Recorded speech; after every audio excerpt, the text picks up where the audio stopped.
BJP के नए राष्ट्रीय कार्यकारी अध्यक्ष नितिन जी जो है वो आ चुके हैं यहाँ पर दिल्ली पर और उनसे मिले हैं बीजेपी के हरियाणा प्रदेश अध्यक्ष मोहन लाल बड़ोले जी। सर, कैसी रही मुलाकात?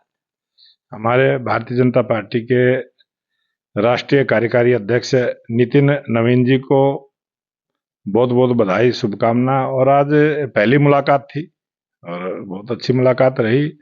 और भारतीय जनता पार्टी के राष्ट्रीय नेतृत्व ने एक युवा कार्यकर्ता को जो जिम्मेवारी दी है ये पार्टी के लिए और देश के लिए बहुत ही सही होगी। अच्छा सर, हमने हरियाणा चुनाव भी कवर किया, हमने बिहार चुनाव में भी इस वक्त हम लोग थे, तो वहां पर युवा नेताओं का कहना था कि युवाओं को जो है बीजेपी नहीं देती है मौका, लेकिन इस बार वो सवाल वो पूछ रहे थे, जवाब मिल गया उनको। नहीं, देश के लोकप्रिय प्रधानमंत्री नरेंद्र मोदी जी ने अनेक अवसरों पर ये बात कही है कि भारत युवा देश है, दुनिया का सबसे युवा देश है और भारतीय जनता पार्टी विश्व की सबसे बड़ी राजनीतिक पार्टी है जिसके सबसे ज्यादा सदस्य हैं और लगातार तीसरी बार भारतीय जनता पार्टी की केंद्र में सरकार है। अनेक ऐसे प्रांत है जहां 5 और 6ठी बार भी भारतीय जनता पार्टी की सरकार है। एक बार भाजपा, बार बार भाजपा। ये तभी संभव हो सकता है जब युवा कार्यकर्ता बीजेपी के साथ जुड़ा है और आज युवा नेतृत्व को जिम्मेवारी दी है। ये वास्तव में युवाओं का सम्मान करने का काम राष्ट्रीय नेतृत्व ने किया है।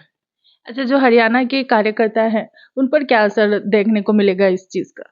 भारतीय जनता पार्टी के सभी कार्यकर्ता एक जैसे हैं, पूरे देश के एक जैसे हैं, कोई हरियाणा स्पेशल नहीं है। लेकिन हरियाणा की एक पहचान है कि हर 10वां जवान फौज में है और फौज का और किसान का प्रदेश हरियाणा माना जाता है और युवा प्रदेश है और खिलाड़ियों का प्रदेश है। तो हमारे हरियाणा क्या और दिल्ली के नजदीक है और प्रधानमंत्री नरेंद्र मोदी जी के दिल के करीब हरियाणा बसता है। तो पूरा जो नरेंद्र मोदी जी की जो पॉलिसियां हैं, जो सरकार के काम है, वो हरियाणा को सीधा इफेक्ट डालते हैं और उसका पूरा लाभ हरियाणा को भी मिलता है। और जैसे कि आपने बताया कि हरियाणा जो है अब विकास की तरफ भी जो है बढ़ रहा है प्रधानमंत्री नरेंद्र मोदी जी के नेतृत्व में, लेकिन जो दीपेंद्र हुड्डा है वो लगातार जो है हरियाणा सरकार पर इल्जाम लगाते हुए नजर आए हैं। उनका कहना है कि सिर्फ नाम बदलने में विश्वास रखती है बीजेपी, काम करने में नहीं।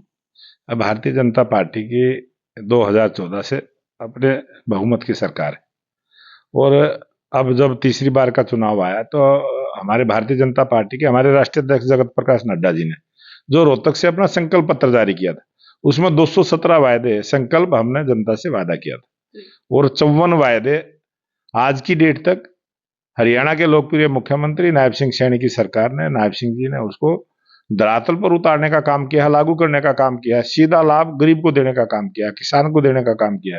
और पहला ऐसा इतिहास है कि किसी मुख्यमंत्री ने जिस दिन शपथ ले उसी दिन 25,000 युवाओं को बगैर पर्ची खर्ची के मेरिट के आधार पर नौकरी देना, ये पूरे देश में कभी किसी मुख्यमंत्री ने नहीं किया। वो हरियाणा के मुख्यमंत्री ऐसे हैं, नायाब सरकार है, नायाब तरीके से काम करते हैं, नई सोच के साथ काम करते हैं।